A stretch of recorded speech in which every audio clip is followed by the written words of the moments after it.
El uso de la tecnología en el sector musical es también una clara tendencia, sobre todo en la reinvención de espectáculos durante la pandemia. Nuestro próximo invitado es un reconocido actor en el mundo del music tech, Yvan Boudillet, experto en entretenimiento digital, con más de 10 años de experiencia liderando el desarrollo digital y la estrategia del consumidor para EMI y Warner Music en Francia. Como fundador de la agencia asesora The Link y líder del entretenimiento en el startup Sesame, Yvan conecta las nuevas empresas con las industrias creativas. Startup Sesame es el primer programa de aceleración de startups impulsado por eventos tecnológicos en Europa. Yvan es un conferencista especializado en la disrupción basada en datos de la economía, del contenido cultural y un apasionado por unir talentos artísticos y tecnológicos que inventan conjuntamente nuevas formas de crear, descubrir, experimentar y monetizar la música. Aquí los dejamos con Yvan. Thank you for the introduction, and really thank you very much for having me today, for having this little talk about live streaming and the virtual live experience innovation. I'm really happy to be part of this initiative and to also build bridges between our continents, bounded by innovation and creativity and science and music, which is what we're going to talk about. Innovation meeting music and music meeting technology. Let me share my screen and so we can start, and I will introduce you the talk of today. Here we go. So, as a start, entonces, la música tiene su ciencia, and back to the future of the live experience. So this is pretty much the topic of the day, talking about live experience, the virtual live experience, and live streaming, which becomes part of the new normal, and it's a booming usage all across the globe due to the pandemic for sure. And just to say, as an introduction, we all miss live concerts here in Europe, and I guess it has been quite a challenge for every artist and every music fan across the world since the beginning of the pandemic.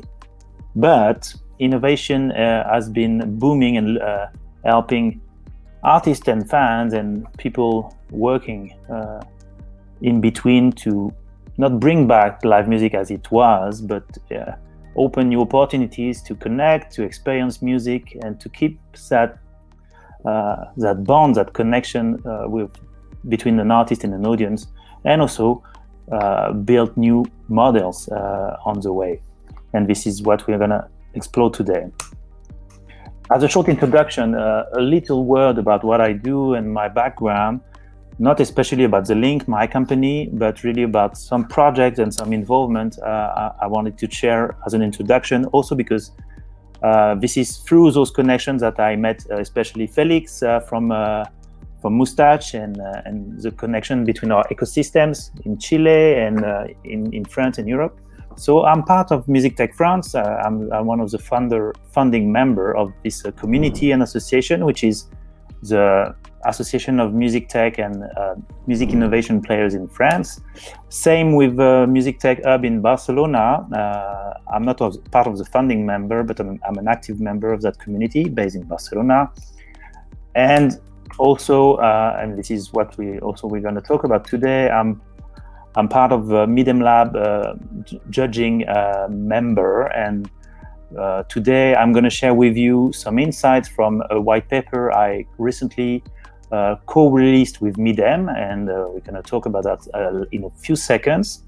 I also wanted to say that this pandemic brings us to potentially also together, and we had the chance last year to organize a European initiative about innovation for the live music sector, and Felix Barros was one of the mentors in this initiative. So Next Stage Challenge you see here, and so on and so forth. And this is the beginning of this talk: live streaming and virtual live experiences, exploring the new frontiers of live music. So this report has been published recently, and you can find it on the Medium website to download for free. So really don't hesitate to go to the Medium website and find the reports, and you will see a lot of insights is in there, a lot of interviews from artists and from professionals from all across the globe.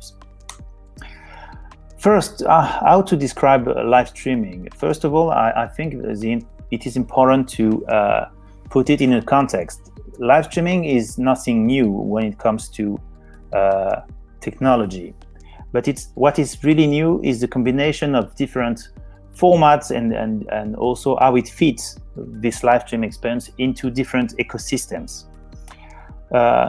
Live streaming really comes from two main sectors or environments. One is TV, audiovisual, so what we used to call live footage, and what we used to buy or to see on DVD or on TV, and a new breed of live streaming experience of live concert, which was not new again. It appeared pretty much around 2010 and forward, which was, and still today, concerts streamed on social media.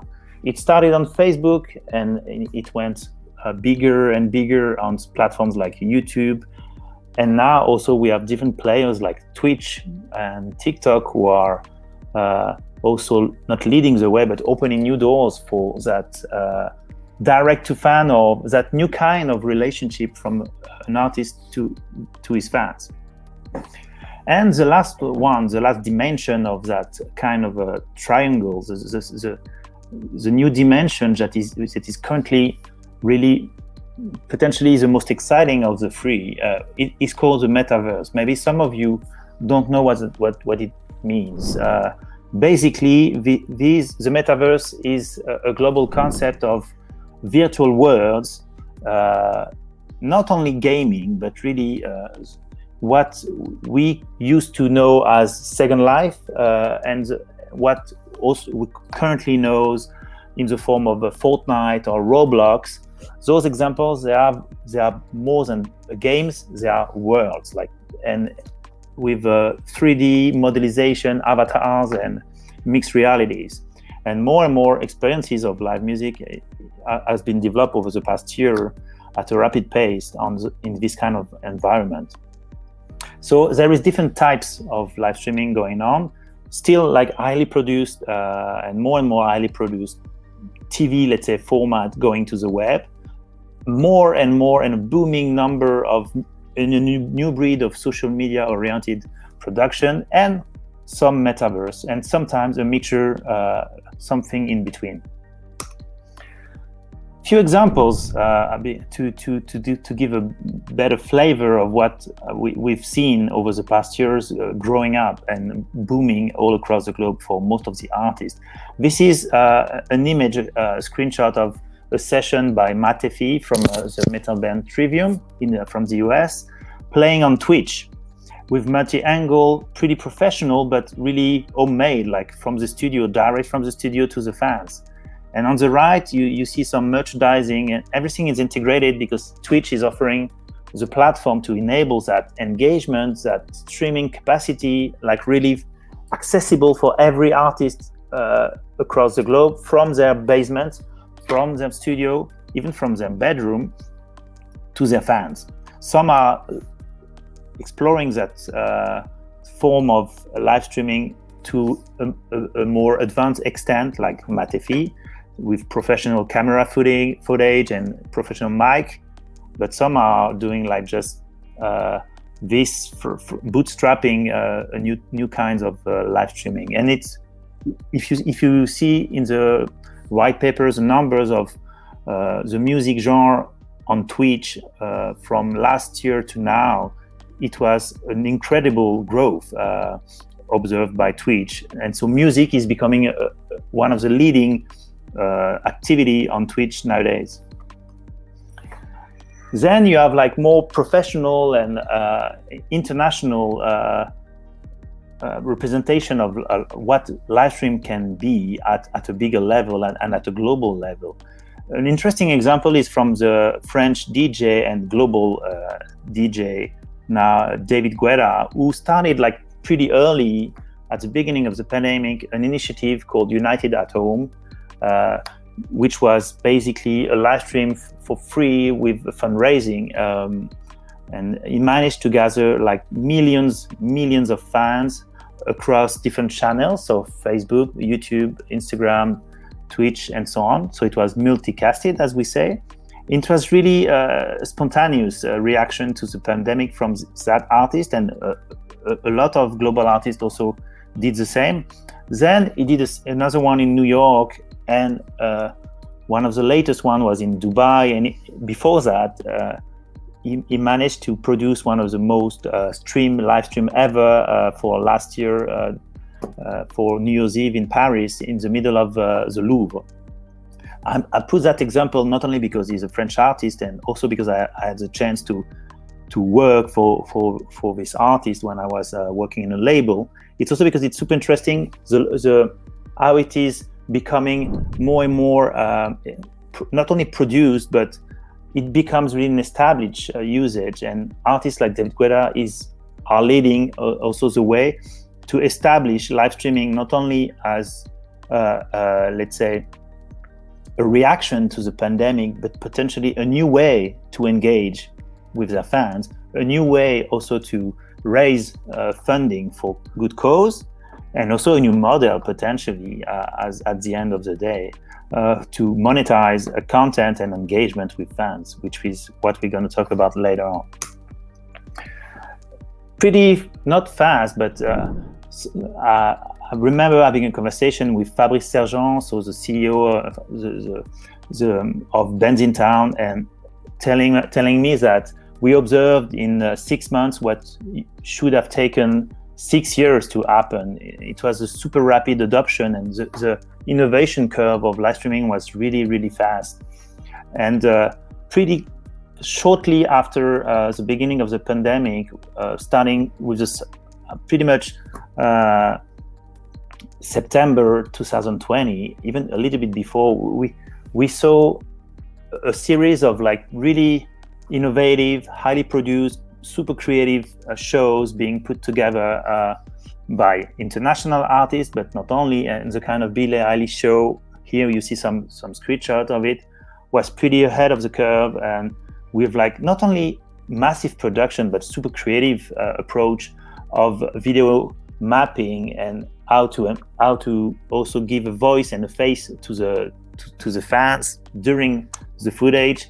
And also I wanted to put that as an example also because you see here integration of merchandising, so bringing back also the concept of a live experience as a full experience for the fans, not a replacement or not of existing live gigs, but a new dimension and a new way to engage with fans with a kind of a mixed business model. Ticketing, so this concert by Billie Eilish was one of the first big international live events online being accessible with a ticket.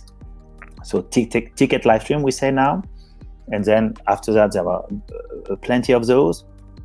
But also adding some revenue sources through merchandising. And nowadays, I guess, in most of the models we see growing, it becomes a mix of ticket revenue, tipping revenue, so artists potentially asking their fans to help them and support them with tipping, merchandising, and in some extent advertising and sponsoring. In terms of advance and like kind of the new breed of live music experience, obviously comes from another world, which is the world of video game. And here it is an example of Lil Nas, who made a kind of a crazy gig and a live experience in Roblox. So for those of you who don't know that platform, and Roblox, it's beyond a game. It's really a Metaverse platform which offers a capacity to the users and to build their own character and dress them as they like, and also build some blocks, build some new experiences, which was the case of Lil Nas doing a a huge concert with I think it was 50 million attendees, which was huge. You may have heard also of Travis Scott on Fortnite and some others, Minecraft doing a festival and so on. Here are some examples. So the Minecraft festival organized in June with DJ acts. Fortnite, after the big splash with Travis Scott, they also organized a series of concert and DJ sets with the kind of Steve Aoki and Denmark. And lately, Royal Blood, a rock band, organized a show on Roblox again, as you can see, as avatars. So these are different examples of what is possible and how boundaries can be pushed further by artists and their fans. One of the latest examples also, which was the biggest, I guess, in terms of, according to Polestar tracking of the number of attendees of live stream gigs in 2020, this show from Jean-Michel Jarre in Notre Dame de Paris was the biggest ever. It is said to have recorded 75 million attendees, which is. What is also super interesting is that this show was not only a music show, but it was also kind of a big performance in terms of graphic design and in terms of stage design, and it was a 3D modeling of Notre Dame de Paris as a stage, which is pretty amazing. So it pushes the boundaries to the next level. It's not only, again, a replacement of live music, and then technology and advanced technology, cutting edge technology is needed to make those experiences possible. And this is now also just, this slide is just to show you that it becomes something tangible. This is not only a kind of a short-term phenomena. The numbers are pretty high in terms of attendees, and it becomes also a kind of a consistent business, let's say, with a ticket live stream being adopted by the users, especially in the US, especially now, so it's growing in Europe. I would love to hear how this phenomena is going in Chile and in Latin America. There was a bunch of super interesting examples lately. And I guess globally also it opens frontiers, because a live stream from an artist in Chile can be seen simultaneously by fans all across the globe, which is also potentially a new opportunity for artists to export and to reach new audiences abroad. Here it is a kind of a little snapshot. This you can find it in the white paper. What was pretty also impressive was the capacity of the market to adapt, and also the pretty high number of companies to emerge from the crisis, let's say, and to pop up as a solution for artists and concert organizers and festival to let's say to deal with the situation. So some of the companies here have been already there before, but some really emerged from last year.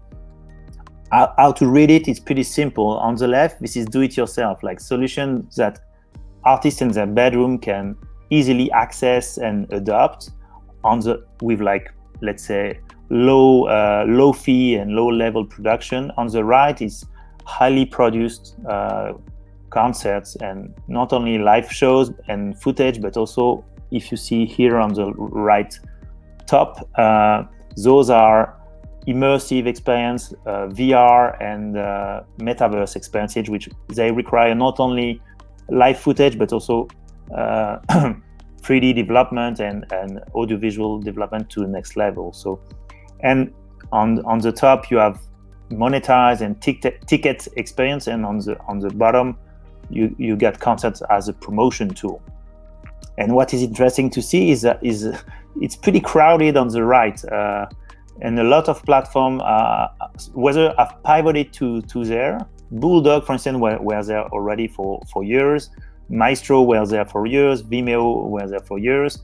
But it's interesting to see that the kind of Songkick has emerged as a new player in the field, as the same with Dice, who used to be a ticketing platform and a recommendation platform for live gigs, and they became a pretty important player in the field of live stream since a few months, like only a year. They started a year ago. Then how to see that maybe from another angle, which is the consumer journey, which is I think this is also important to say and to reflect on the fact that live streaming first is here to stay, but second, it is not out of the blue, and it is part of a global consumer journey and of a global artist to fan relationship, which goes beyond the live performance, but also goes beyond the content itself. And what I found really interesting as a kind of a key remark here is that live streaming sits exactly at the crossroad, at the intersection of digital content and live experience.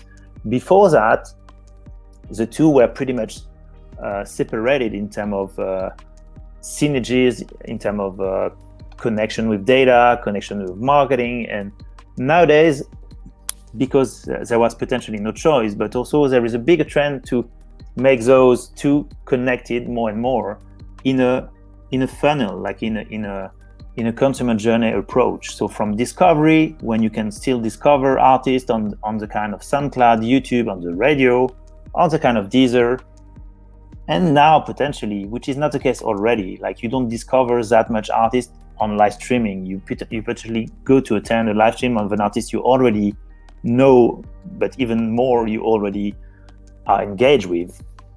This is maybe the next step for live streaming.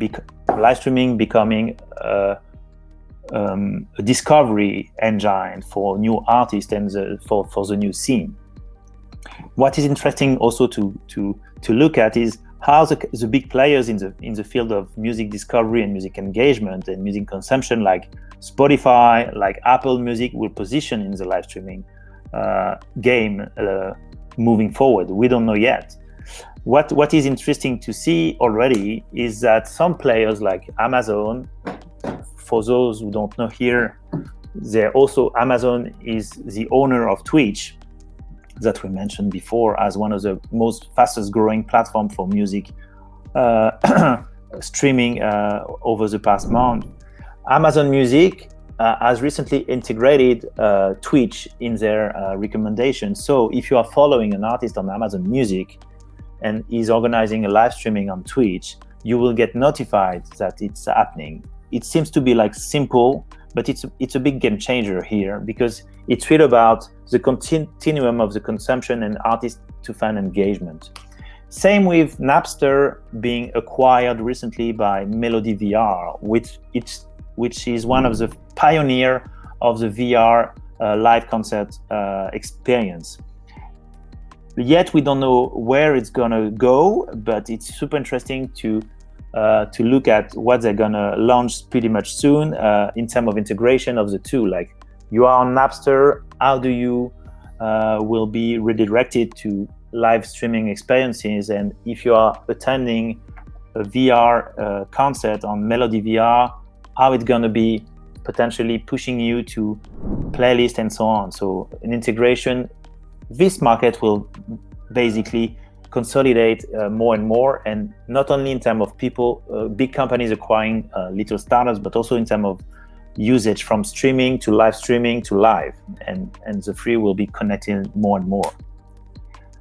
Then also an open not question, but some kind of opening notes for to close this little session. I think that beyond the fact that live streaming is here to stay, what is really interesting is how the different players involved with artists as a first place, because this is really an artist driven approach, which is new in the live sector, I would say. The big question is about the live experience itself. what will be and would be the next, let's say, the new breed of live experience moving forward, thanks to new technologies. And what is missing right now? This is something, a survey that I conducted with my companies linked back in July last year. The question was pretty simple. It was, what are the most valuable features for a concert live stream? And people would choose among the different answers here. It was conducted among 260 professionals from all across the globe in the music and tech and entertainment space. And these are the answers. Immersive sound is coming first, which is super interesting because there is a lot of potential here in terms of new technology to be deployed in live streaming. But also, it's interesting to see that nothing was done like at large scale on that part of the live experience. Yes, there was some interesting development by Dolby, by Sennheiser, and some startups working on HD audio or immersive audio in live stream, but everything is still untapped, and so there is a lot of future development to come. Social interactions, there will be a lot of things to say here, but we will keep it for later. And multi-angle camera, I encourage you to look at OmniLive, which is a French company, so a little big up for French colleagues here who are trying to also bring some super valuable innovation to the table when it comes to live streaming. And another also something I wanted to keep for the end, it's let's be curious also about the kind of bridges between music and gaming. I really think this is one of the most exciting part of the live streaming development moving forward. It's really about that intersection between what gaming is bringing as the most innovative form of creativity and a new kind of universe with, let's say, unlimited creativity and unlimited capacity of design, and what a live music experience is. And here it's a super interesting partnership between Moments Factory from Montreal, I guess.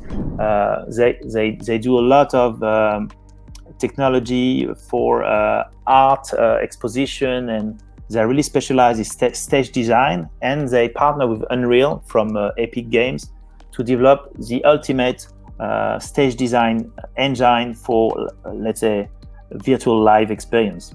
And this is only the beginning, I would say. Maybe one of the also next step might be like pretty advanced technology as non-fungible token. Maybe it's a big keyword to be dropped at the end of this conversation, but like it was last week or even like this week, Don Diablo, so an electro producer and DJ, he released a live concert that it took him almost a year to produce, like a crazy experience online that he offered to his fan in the form of a non-fungible token, so based on a kind of a crypto technology, and he managed to sell for 1.2 million of revenue, and through this direct connection with his fans. So untapped and unlimited creativity, new forms of monetization, artist-driven and artist-to-fan driven, but also I really want also to say that this is not about disruption. This live streaming phenomena has to be also developed with the participation of all the players, like venues, festivals, producers, music agents, because we need people on the ground to keep working on live gigs as we knew it. Like, and I look forward to coming back to the mosh pit and to experience live gigs again. For me, the future will be hybrid, and it will be not about a replacement, but about an expansion and an extension of the experience. So this is my take for now. If you want to explore that further, I encourage you to go to Medium website and download the white paper. And if you want to reach me, I guess you will get my details. And I pass the mic again to our presenter, and it was a pleasure to be with you today. So take care, everyone.